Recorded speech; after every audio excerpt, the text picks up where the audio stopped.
bayan. Okay? At kung papaano tayo niloloko ng House of Representatives. Okay. So, i-share nyo po ito sa inyong mga fellow taxpayers para po magkaroon po sila ng kalinawan kung papaano po ginagastos ang pera ng taong bayan ng House of Representatives at para rin po magkaroon kayo ng liwanag kung papaano po dapat ginagastos ang pera ng taong bayan. Kasi mali po itong nangyayari ngayong sistema sa atin at ang karamihan naman po kasi sa atin ay hindi alam kung paano talaga ang tamang paggastos ng pera ng taong bayan. So, dito na tayo sa usapin. Sandali lang. Usaping pera ng taong bayan. So, ano nga po yung nangyari ng franchise hearing? Just to give you a background, ang nag-trigger dun sa legislative franchise hearing ay yung sinabi ni Ka Eric sa kanyang programa sa SMNI. Ang usapin doon, ang sabi ni Ka Eric kasi, meron daw siyang information na nakalap at ginawa niya ito in a form of question na totoo ba na 1.8 billion ang travel expenses ni House Speaker Martin Romualdez. Ngayon, during the legislative hearing ng franchise ng SMNI, pinagsalita ng mga congressman under oath ang financial officer ng House of Representatives. Okay? Pinagsalita nila at pinaalam sa publiko magkano ba ang nagastos na traveling expenses ng Kongreso. Okay. Okay. Ang sabi ng financial officer ng Kongreso, so far, so mula January up to this day, ang travel expenses daw ng Kongreso, including Martin Romualdez travel expenses, ay 39.7 million. Okay, uulitin ko. According sa financial officer ng Kongreso, kahapon sa hearing, okay, ng legislative franchise ng SMNI, ang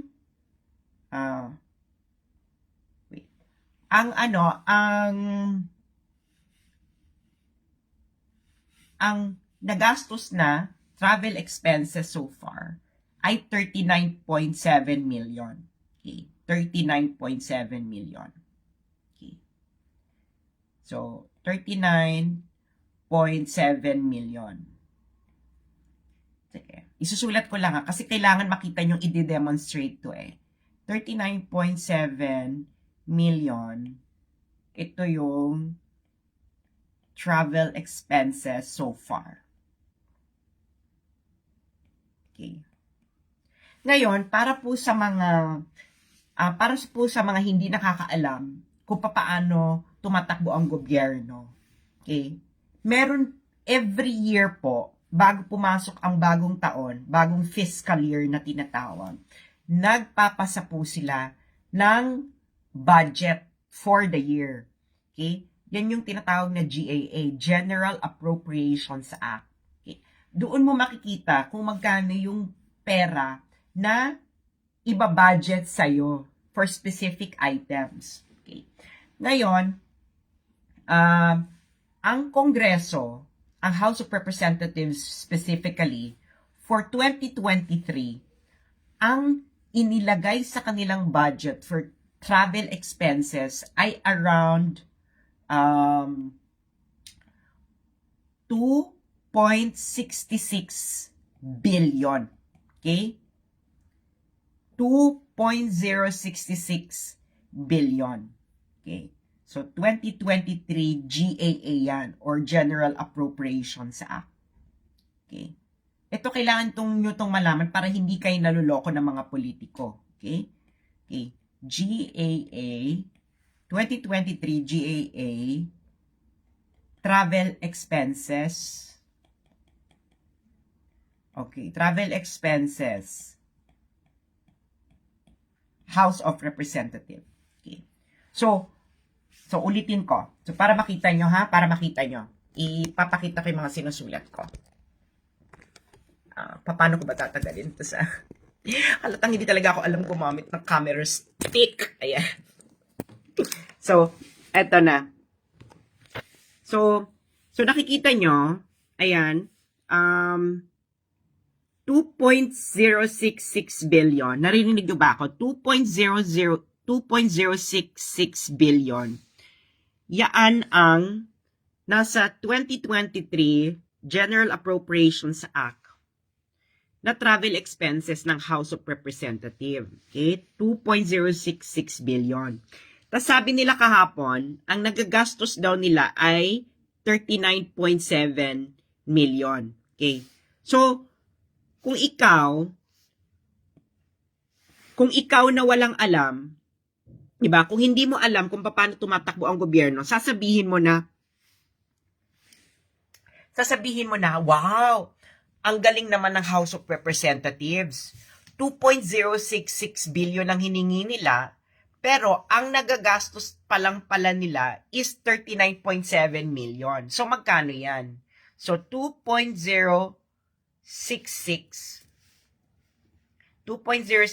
billion minus 39.7 billion. So, merong natitira pang 2 billion 6 million around 2 billion 26 million. Around yan. Okay. Natitira pa. Okay. Natitira pa. Okay. Papakita ko sa inyo ha yung figures. So sa 2023 General Appropriations Act, ang travel expenses ng House of Representatives ay 2.066 billion. Ang nagastos daw na nila ay 39.7 million lang. So meron ngayong natitira pang 2 billion 26 million. Okay? Yan yung natitira pa. Okay? So, ito yung budget nila, ito na yung nagastos, ito yung natitira pa. 2.026 billion. Okay. So, kung ikaw na wala kang alam sa gobyerno, parang mabibilib ka sa Kongreso. Ay, ang galing-galing naman nila. Kasi 2.066 billion ang kanilang budget, 39.7 million yung nagastos lang nila. So, ikaw, ang propaganda nila dyan, sasabihin nila, meron silang savings na 2.026 billion sa travel expenses pa lang. Okay. Bakit wag kayong magpaloko sa ganitong gawain? Okay. Ipapaliwanag ko sa inyo ang tunay na konsepto ng savings. Okay? Ang tunay na konsepto ng savings at kung paano talaga ang tamang paggastos ng pera ng taong bayan. Okay? Pag ikaw, binigyan ka ng pera, okay? Pag binigyan ka ng pera sa budget hearing, pag nag-request ka ng, sabihin natin, magre-request ako ng 10 million pesos para bumili ng 10 laptop, or sabihin natin, ng 50 laptop. Okay? Kailangan ko ng 10 million because I need to buy 50 laptops. So, bibigyan ka ng 10 million. Ang tunay na savings, ito. Bumili ka ng 50 na laptop, pero hindi nagastos yung 10 million. Ang naging budget lang nung 50 na laptop ay sabihin natin na 15 million lang. So, meron kang, 15 million. 5 million lang pala. So, meron kang savings na 5 million. Anong ibig sabihin nun? Kaya ka nagka-savings kasi magaling yung procurement mo. Or, merong mga lumabas na mas murang laptop. Or, meron kang nakitang mas magandang deal. So, ngayon, ang nabili mo lang, ang nagastos mo lang dun sa supposed budget mo na 10 million for 50 laptops ay 5 million. So, meron kang savings na 5 million. Yan ang totoong konsepto ng savings. Nagigets ninyo? Nagigets ninyo? Kung nagigets ninyo, sabihin nyo lang sa comment section. Kung kukuha nyo ang totoong konsepto ng savings. Okay? Nagigets ninyo? Tama? Okay. Ngayon, ano yung maling konsepto ng savings? Ito ang maling konsepto ng savings. Binigyan ka ng budget ng 10 million para bumili ng 50 laptop. Tapos ang binili mo lang na laptop ay 30. Siyempre may matitira pa. Is that savings? No. Hindi siya savings. Alam ko ba't hindi siya savings? Kasi nga, hindi mo pa ginagastos yung pera para sa kanyang paglalaanan. Ang savings ay kung ano yung natira pagkatapos mo siyang gastusin sa talagang para saan yung pera na yon. Wala kang savings kasi hindi ka nakabili ng 50 na laptop. 30 lang na laptop yung binili mo, yung natira hindi yung savings. Ang tawag doon is underutilization. Okay? Dahil hindi mo ginastos yung pera sa programa. Okay? Kung saan ito nakaprograma. Okay? Mas malala, of course, kung bumili ka ng 30 million, ng 30 laptops at nagastos mo yung 10 million. So, magpapaliwanag ka niyan sa COA, sa auditor. Bakit ang nagastos mo sa 30 laptop ay 10 million, 10 million ang budget for 50 laptops. So, wala na yon. Ngayon, kung humingi ka ng pera, sabihin na natin, dito na sa travel, ng House of Representatives, humingi sila noong 2020, for this year, 2023, ng 2.066 billion for traveling expenses this year. Ang nagastos nila, November na, from January to November, are 39.7 million. Meron ba silang savings? Is that savings? That's not savings. That's underspending. Ibig sabihin, bakit mali ito? Bakit mali ito, friends? Huwag kayong magpapadala na this is savings. This is not savings. Hindi yan totoo. Niluloko kayo ng mga politikong ito, ng mga putang ina na ginagamit ang pera ng taong bayan na pinaghirapan ng bawat isang taxpayers, OFWs. At ilang beses na itong ginagawa. So, ibig sabihin, humingi sila ng 2.066 billion pesos for 2023 ng traveling expenses. Ang nagastos lang daw nila, at proud pa sila, ay 39.7 million. Hindi sila dapat maging proud dito. Dahil, remember guys, sa gobyerno, pag ang pera ay nilagay, okay? Pag ang pera sa gobyerno ay nilagay sa isang basket, may ibang baskets na hindi malalagyan ng pera. Okay? Ngayon, nilagay ko dito ang 2.066 billion na pera ng taong bayan sa basket na to.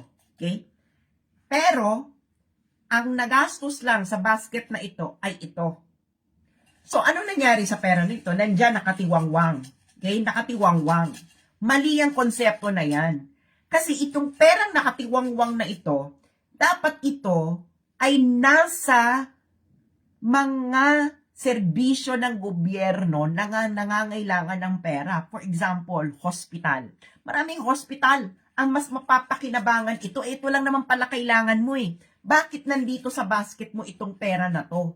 Dapat ilagay ito doon sa basket na kung saan ito ay talagang gagamitin. Nagigets ninyo? Mali itong ginagawa ng Kongreso, mga putang ina ninyo. Ayusin ninyo yan.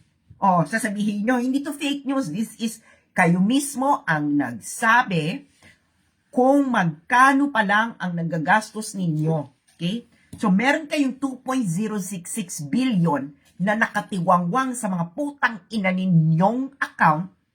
At ito lang pala ang gagamitin ninyo sa 2.066 billion. Dapat ito, noong budget hearing ng 2023, ito dapat ay inilagay sa tunay na may paggagamitan. Katulad ng pambayad ng sweldo ng mga nurses. Katulad ng sa hospital. Diba may problema tayo sa pension ng mga militar, ng mga officer ng uniform. Sabi niyo walang pera. Paano walang pera? Itong travel expenses ninyo na 2.066 ang nakalagay na budget, ito lang ang nagastos ninyo, ito nakatiwangwang. Hindi po pwede yan. Dahil ang ang budget ng gobyerno, dapat ito ay ginagastos para ito ay bumalik sa ekonomiya ng Pilipinas in the form of actual government service. Ano ngayon ang pakinabang nung pera na nakatiwangwang dyan sa accounts ninyo? Wala. So ngayon, ang gagawin ninyo, ang sasabihin ninyo, savings, no? Savings. So meron sasabihin ninyo, dahil hindi naman namin nagastos ang 2.066 billion, ang nagastos lang namin ay 39.7 million, sasabihin nyo, pagmamalaki nyo sa taong bayan na meron kayong savings na 2.026 billion. Sa mga hindi po nakakaalam kung anong tunay na konsepto na savings, panoorin nyo na lang ang replay nito. Okay? Pero mali yan. Mali kayo. Wala kayong savings. Ang meron kayo ay maling budgeting noong naghihiring ang 2023 budget. Okay? Humingi kayo ng pera na hindi nyo naman pala kailangan. Mali yan. Mali ito. Hindi yan tama. Hindi nyo pera yan. Pera ng taong bayan yan. Ang pera ng taong bayan, hindi dapat ito nakatiwangwang at hindi nagagamit. Ang pera ng taong bayan na kinokolekta ng gobyerno, dapat ito ay inilalagay sa mga serbisyo na kanilang mapapakinabangan. Dahil nga, ang taong bayan ay nagbabayad ng buwis, hindi dahil for charity. Nagbabayad sila ng buwis dahil ang binabayaran nila ay ang serbisyo ng gobyerno. Sabi ni Rick Gomez, hindi ako naniniwala na 39 million lang nagastos nila, walang itemized audit. Pero Rick, remember, yung financial officer na yon ng Kongreso, sinabi niya yon under oath. So, pag nag-iba siya, perjury. So, kaya nga sila talaga ang naano dito. So ngayon, may natitira pa guys ha. Ipapakita ko sa inyo yung figures. Okay. So guys, sa travel expenses pala ng House of Representatives, may natitira pa na 2,026 million. Okay. So ngayon, sa gobyerno, ang konsepto sa gobyerno, kung may budget na ibinigay sa'yo, dapat gastusin mo yan. Isang buwan na lang, matatapos na ang taon. So meron pa kayong 2,026 million na nakatiwangwang sa travel expenses. Paano nyo gagastusin ang 2,026 million in 1 month? Paliwanag nyo nga sa amin, saan mapupunta yan? Saan mapupunta yan? Diba? Kailangan, ipakita. Kasi nga, guys, kahapon lang sinabi na 39.7 million pa lang ang nagagastos nila out of 2 billion and 66 million. So, ibig sabihin, may natitirang 2 billion and 26 million. So, ngayon, isang buwan na lang, okay? Isang buwan na lang, so, 30 days na lang ang natitira para gastusin nyo yan. So, ibig sabihin, kayo sa House of Representatives, para maubos nyo yan, kailangan yung gumastos ng 67.5 million per day. Diba? Oh. So, ibig sabihin, kailangan ibalik nyo yan sa Treasury. At hindi lang yon. Hindi lang yon. Okay? Dapat ibalik yan sa Treasury kasi hindi nyo pa pwede sabihin savings yan. Kasi hindi yan savings. Okay? Yan ay pera na produkto ng maling planning. That's not savings at all. Savings is a result of the efficiency of your procurement processes. Hindi po efficiency ang humiling ka. Okay? Ang humiling ka sa taong bayan na lagyan ang account mo ng 2 billion and 66 million, pero ang gagastusin mo lang pala ay 39.7 million. Mali. Mali ka from the start. Mali ka sa pagkuha, paghiling ng budget from the beginning. mali ka rin ngayon at mali rin ang konsepto mo ng savings. Hindi yan savings. So ngayon, Kongreso, saan mapupunta ang 2 billion and 26 million na natitira pa sa travel expenses ninyo? Hindi nyo, kasi ganito guys ha, sa gobyerno, pag nadeklarang savings, pwede itong i-realign sa iba. Okay? Pero katulad ng sinabi ko, hindi yan ang totoong konsepto ng savings. Okay? Ang totoong konsepto ng savings ay yung pinaliwanag ko kanina na uulitin ko. Halimbawa, humingi ka ng budget for 50 laptops at ang binigay sa'yo is 10 million. Pero dahil magaling ka, magaling procurement mo, etc., nakakuha ka ng mas mura, may nagbigay ng mas magandang deal, ang nagastos mo lang sa 50 laptops ay 5 million. So, meron kang savings. Yung natitira, that's the real savings. Yung savings na yon, pwede mo itong gamitin for other projects. Okay? Ngayon, itong humiling sila ng 2 billion 66 million for 2023 sa travel expenses nila. At ang nagastos lang nila ay 39.7 million daw, according sa hearing, and this was made under oath by the financial officer of Congress. Hindi yan savings. That is underspending. Mali po yan. That's not correct. That is actually a telltale sign of corruption. Bakit? Kasi yung pera na natira, i-declare nilang savings at madalas paghahatian nila yan sa Kongreso. Hindi ba? Bakit ko nasabi yan? Okay? Ganito. Guys, nakita ko na kung magkano yung hinihiling nila na travel expenses for 2024. Okay. For 2024. So, for 2024, okay, for 2024,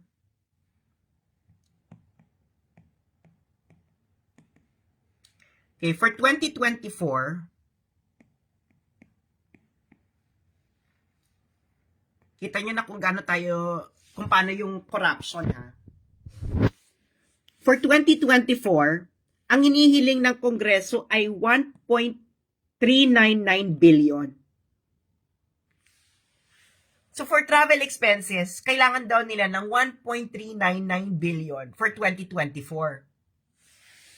Bakit ito ang amount na nire-request mo for 2024?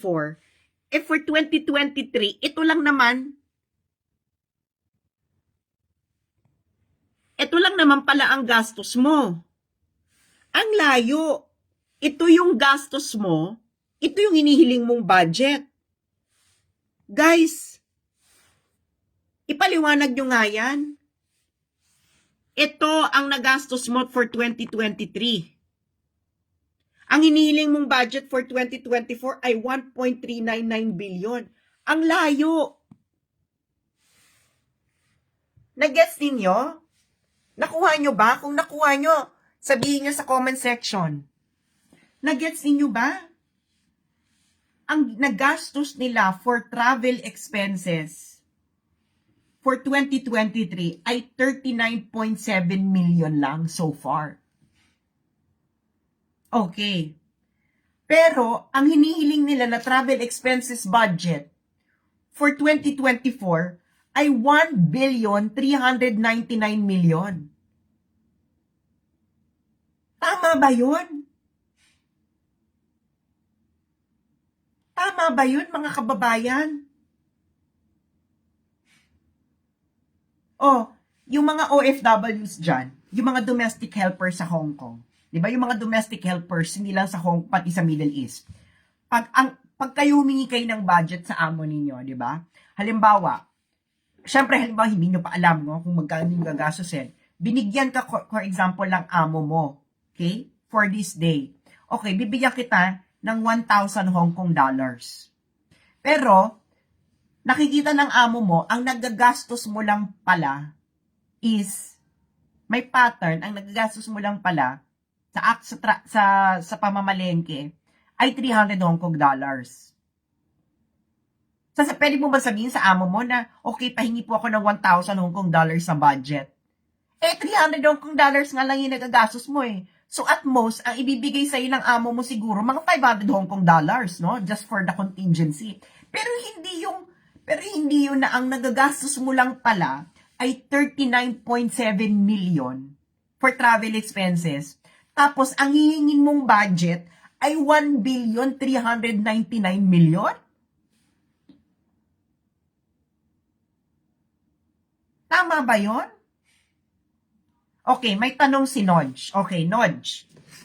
Sa bago lang si Nodge. Nodge, papakita ko sa'yo Papakita ko sa'yo, Nodge. Ang budget nila for travel expenses ay 2,066,000,000. This is the budget. Okay? Ito na yung perang nasa kanila. That's the budget. Okay? Okay, that's the budget. Pero ang nagastos lang nila, 39.7 million. Ito yung nagastos. Nagastos, 39.7 million. Ang budget, 2.066 billion. So ito lang pala talaga ang travel expenses nila. Pero ito yung hiniling nila, 2,066,000,000. Tapos sa 2024, ang pinihiling nilang travel expenses budget is 1,399,000,000. Mali. Bakit itong hinihingi mong budget, ito lang pala ang expenses mo? Nakuha nyo ba? So ngayon, Kongreso, saan mapupunta yung 2,026,000,000? Hindi nyo ito pwedeng ideklarang savings. Kasi ang tunay na savings, yung sinabi ko kanina. Diba? Mali. Ibig sabihin, mali ang pag-utilize ninyo ng pera. Mali ang inyong pag-request ng pera. Dahil yung perang ni-request ninyo ay hindi naman pala ito ang tunay na nagagastusin ninyo. Sabi ni Darwin, means may 3.3 budget sila in 2024. Mali. Darwin, hindi ganyan. Ang budget sa 20 hindi po cumulative, hindi po ang budget po natira sa isang taon, hindi po ito nadadagdag sa next year. Hindi ganoon. Lahat ng hindi nagamit na budget bumabalik sa National Treasury, okay? Pero meron po kasing practice sa Kongreso na yung natira sa budget idedeklara nilang savings. And usually yung savings na yan pinaghahati-hatian. Sabi ni punta ka po sa hearing, doon mo patunayan sinabi mo. Ano kailangan kong patunayan sa sinasabi ko? Dun sa hearing na nga mismo.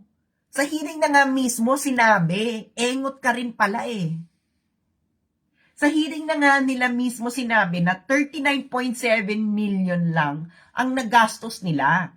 And according to the GAA, 2024 GAA, okay, na makikita mo, ugok, ikaw ay isang citizen na hindi mo alam ang iyong tungkulin. Tapos magagalit ka sa amin na alam namin ang aming tungkulin. Dapat sa'yo, pumunta sa flyover at pag-isipan mo kung kailangan mo pang magpatuloy sa iyong buhay. Okay. Sinabi nila mismo, 39.7 million lang ang nagastos nila sa 2,066,000,000. So may natitirang ilang bilyon. Okay, mali nga yan. Tapos, ang kapal pa ng mukha nila na sa 2024, ang hihilingin nilang budget ay 1,399,000,000 sa kanilang travel expenses. Hindi naman talaga yun ang nagagastos ninyo. Ang nagagastos nyo lang wala pang 100 million. So dapat maximum ang ibigay lang sa inyo na budget sa travel expenses ay 100 million. 'Di ba? Di ba, Robert? Tama. Okay ka na pala sa 39.7 million. Bakit ka humihingi ng 1 billion next year? Anong rason? Sabi ni Smiley, medyo malak. Anong medyo? Miley, hindi lang yung medyo. 39.7 million ang actual expenses. Ang hinihingi mong budget ay 1,399 next year. Hindi po yan medyo. Ang layo-layo ng 1,399 million sa 39.7 million. 'Di ba? So, tanong ni Lyda, so saan mapupunta dapat ang sobra? Ang tama, ang sobra, mapupunta dapat ito, babalik ito dapat sa National Treasury. At sa next budget cycle, ang marirequest mo lang na pera ay dapat mas malapit doon sa ginastos mo last year. Nagigets din ninyo? So kung ang ginastos mo ngayon sa travel expenses, kayo House of Representatives, ay 39.7 million lang. Dapat sa 2024, ang budget nyo dapat sa travel expenses ay hindi ito dapat tataas ng 100 million. Malaki ng ano yan ha, malaki na yung allowance nyo doon ha. Kasi 39.7 million lang pala ang kailangan ninyo eh. So dapat ang hihilingin nyo sa 2024, ang budget dapat is mas malapit sa 39.7 million. So that's dapat 100 million lang. Maximum. Pero, bakit kayo humihingi for 2024 ng pera ng taong bayan na 1,399 million? 39.7 million lang pala kailangan ninyo. Ipaliwanag nyo sa taong bayan yan. Sabi ni Flora, hindi daw siya naniniwala na 39.7 million palang nagamit nila for traveling. Well, ako ay naniniwala kasi sinabi yan under oath. Ang hindi ka dapat maniwala is kung ibabalik sa treasury yung natira. Nagigets ninyo? Kasi ang practice, yung pag idedeklara nila na savings yung natira. At yung savings, pwede mo itong gamitin sa iba pang bagay. Nagets ninyo? Yun, nandoon ang problema. Okay? Ginawa nila yung kanilang modus operandi. Legalize corruption. Nagigets niyo bakit legalize? Kasi pwede kang magdeklara ng savings eh.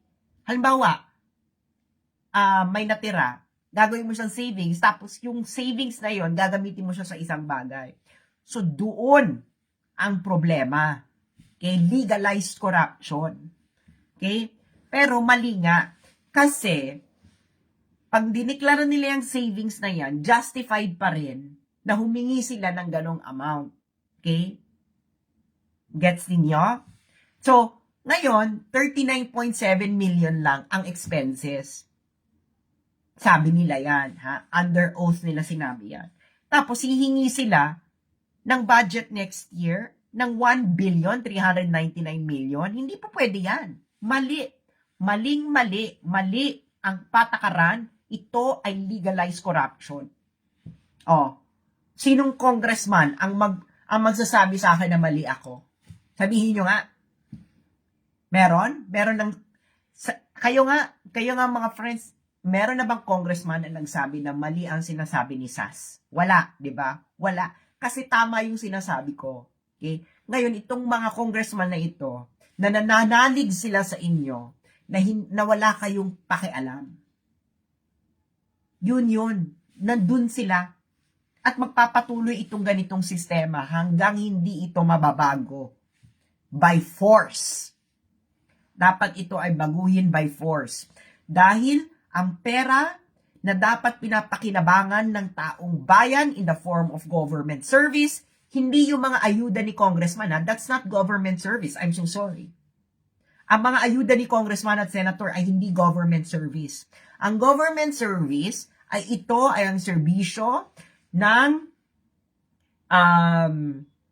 public hospitals, serbisyo ng state universities and public schools, serbisyo ng mga Metro Aid, serbisyo ng mga polis, serbisyo ng mga militar, serbisyo ng kung sino-sino pa na nagdi-deliver ng serbisyo ng gobyerno. Ang ayuda ni congressman at senadora, hindi po yan serbisyo ng gobyerno. Huwag po tayong maglokohan. 2023 na po. Yang politika ninyo ay politika pa nung panahon ni Cory. Tama na, sobra na. Ayaw na namin ng ganyan. Kaya nga ayaw ng dilaw eh. Ganito ang patakarang dilaw. Okay? Tigilan na itong patakarang dilaw na ito. Dilaw na dilaw na dilaw kayong lahat. Mali ito. Maling-mali itong patakaran na ito. Ngayon, iaalay ko ang buhay ko. Kung sa tingin ninyo nagsisinungaling ako kahit sino man sa inyong congressman na ito, magbigay kayo. Ipasupinan niyo ako, uuwi ako ng Pilipinas para umupo dyan sa kongreso at sabihin ko sa inyo kung at sabihin niyo sa akin kung nagsisinungaling ako o hindi. Mali kayo, maling-mali. Hindi totoo. Mga friends, hindi totoo na walang pera ang gobyerno. Ang pera ng gobyerno ay nasa maling basket. Nakatiwangwang at nanakawin lang.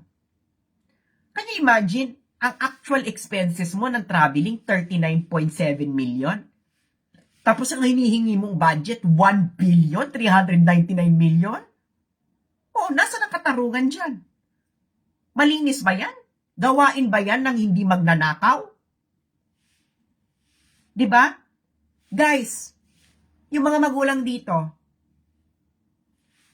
kung ang anak ninyo ay humingi ng budget, let's say 5,000 pesos.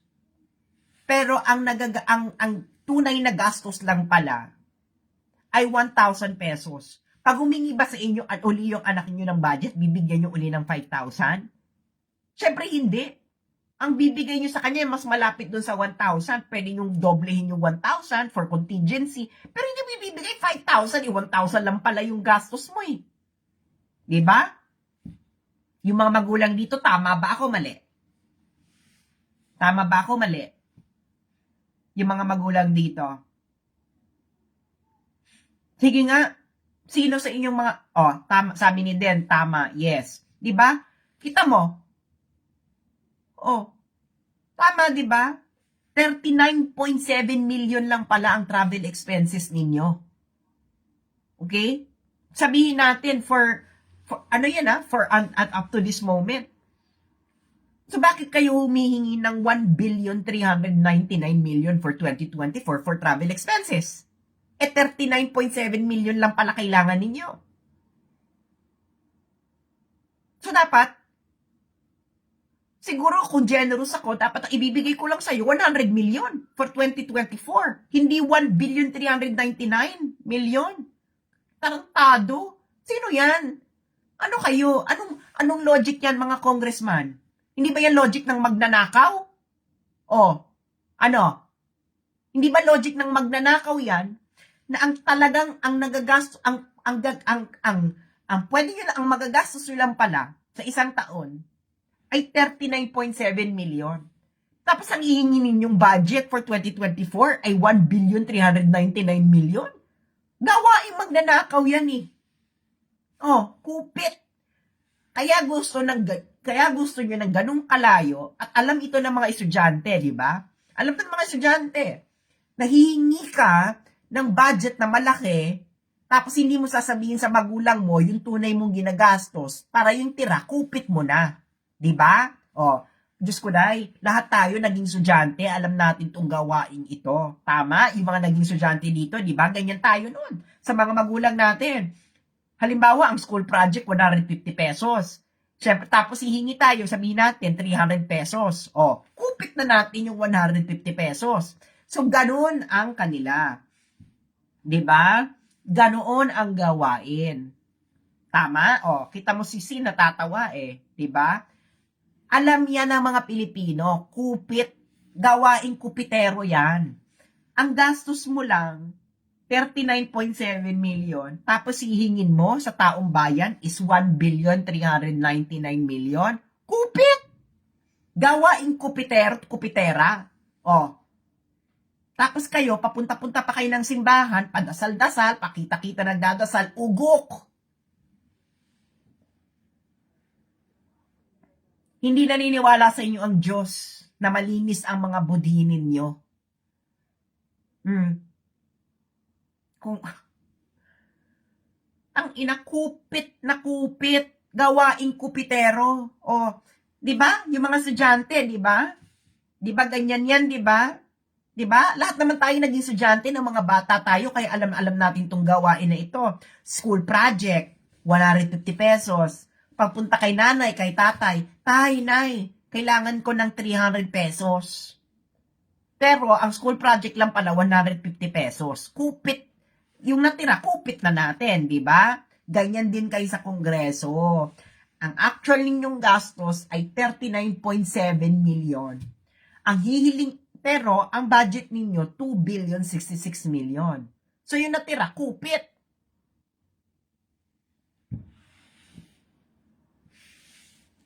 Kupit.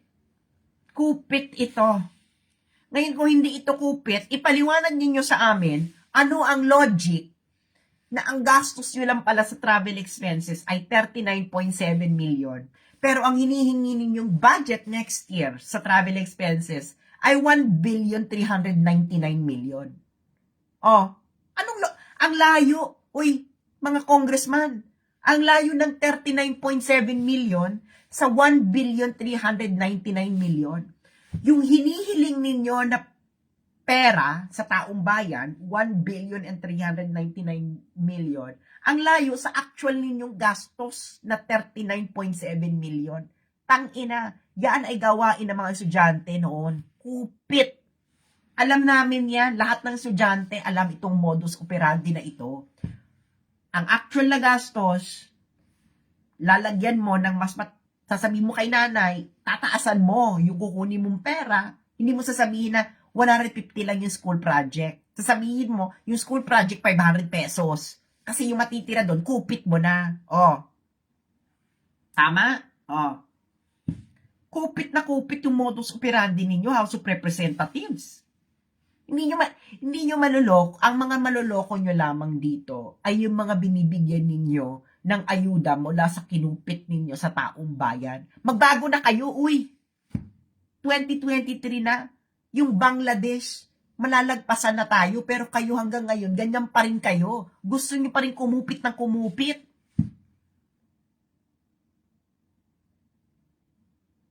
Hindi ba kayo nahihiya? Ito namang mainstream media, ayaw bardagulin. Ito na oh. Obvious na obvious, kasi kayo, baka nakikinabang din kayo sa kupit.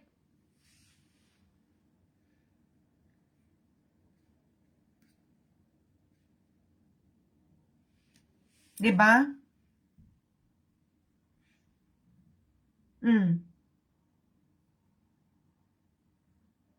Sino? Diba?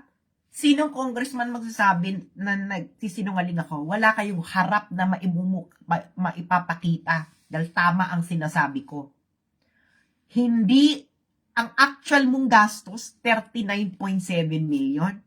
Kasi hingin mong budget for the same thing ay 1,399,000,000. Putang ina ninyo pala eh. Dapat sa inyo, mga anak ninyo at mga anak ng mga anak ninyo makarma. Doon ang karma. Yung mga tipo, yung mga anak ninyo ay hindi magkakaroon ng magandang love life, magkakasakit ng maaga, mamamatay sa cancer ng maaga. Oo, yung mga tipong mapapariwara. Ganyan kasi ang putang inang kagaguhan. Ito, 39.7 million lang ang gastos nyo talaga. Ang hinihingi ninyo sa taong bayan ay 1,399,000,000. Tang ina ninyo. Putang ina ninyo. Ang daming nurses sa public hospitals ang hindi pa sumusweldo. Ang pera pala nandyan lang sa inyo nakatiwangwang. Hinihintay ninyong madeklara ang savings para paghati-hatian ninyong mga hindot kayo. Ang daming public school teachers ang hindi pa sumusweldo, umuutang sa Mumbai. Tapos ang pera pala ay nandyan lang sa inyo nakatiwangwang dahil hindi nyo naman palak talaga kailangan. Hinihintay nyo lamang na ideklara ang savings para may kupit kayo at the end of the year.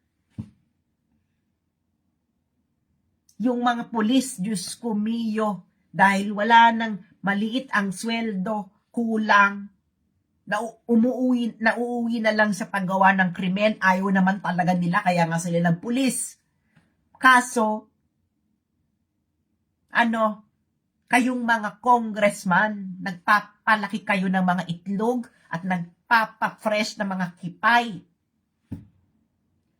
Bakit kayo humihingi ng 1,399,000,000 for travel expenses for 2024? Ang expenses nyo lang pala talaga, according to you, under oath ng inyong financial officer, ay 39.7 million. Tang-inang galawang magnanakaw ito.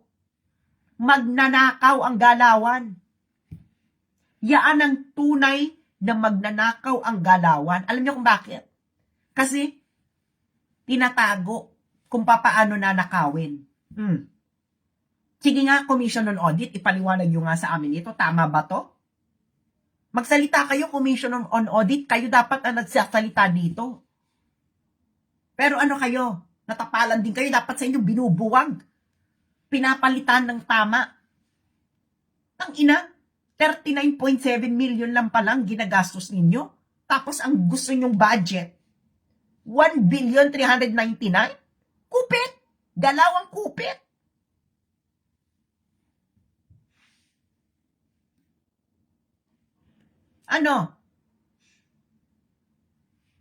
Tapos magagalit kayo?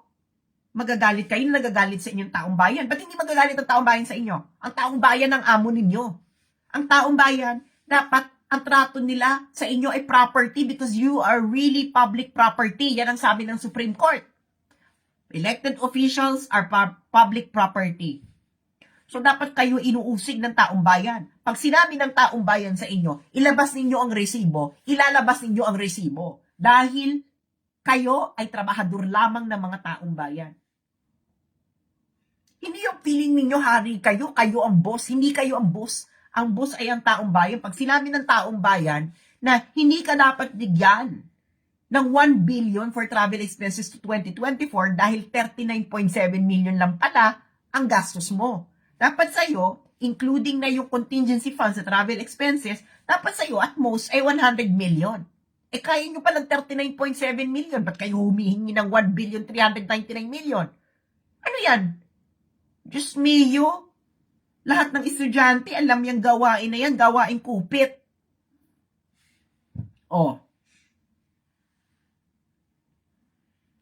Tama ako, mali. Ay, ako talaga, willing talaga akong humarap no pag sinabi nila mali yung sinasabi ko. Ay, willing ako, uwi ako kahit ibuwis ko pa yung buhay ko, no? Dahil dapat wakasan ito. Dahil nasasayang ang pera ng taong bayan sa mga pangungupit ninyo at mga kupit tactics. Kupit tactics.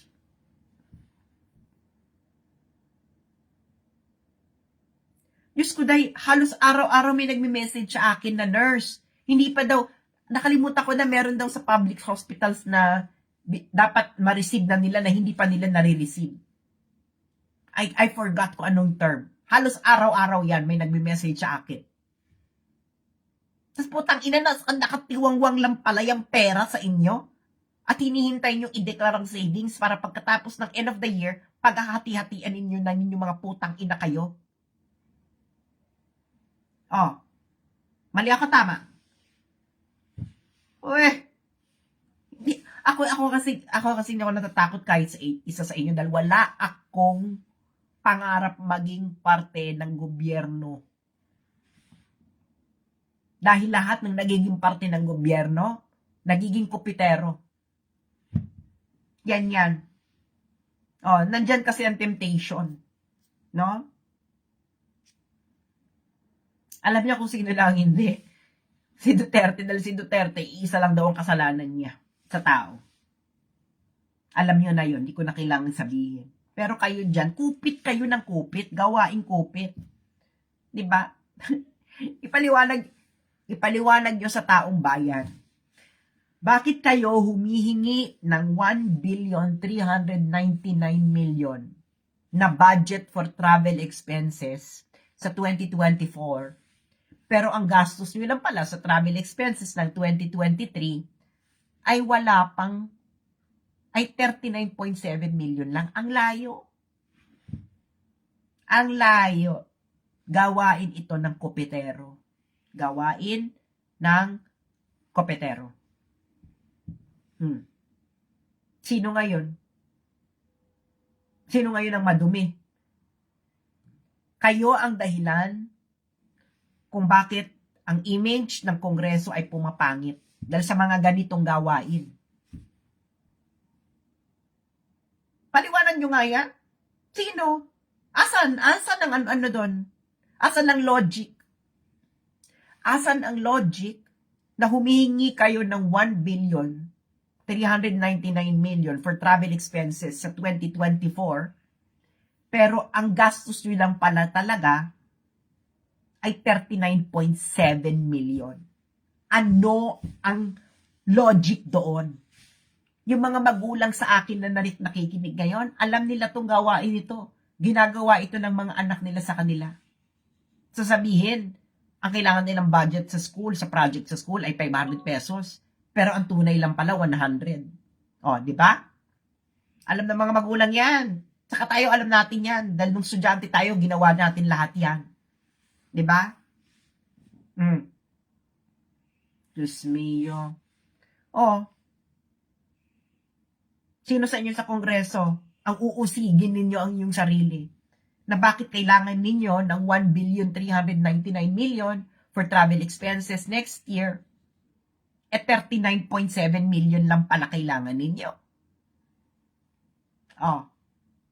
Sige nga, asa na yung mga naglilinis-linisan dyan sa Kongreso? Magsalita nga kayo. Or ayaw nyo magsalita dahil gusto nyo mag-benefit sa kupit. Di ba? Yung mga tinatawag na savings. Oh. Kupit.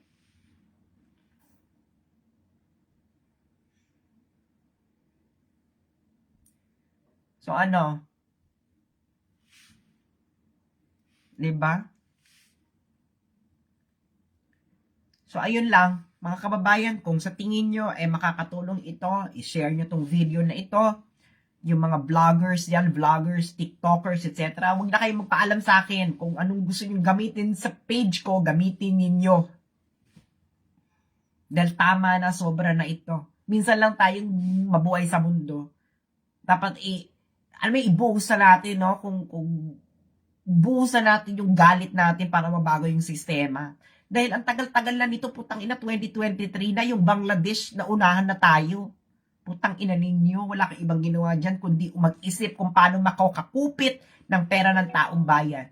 Maraming salamat po at sana tigilan na itong kupit system sa gobyerno. Tang ina ninyo. Baguhin nyo na yan. Kung hindi, sana makarma ang mga anak ninyo, mga anak ng mga anak ninyo. Salamat po.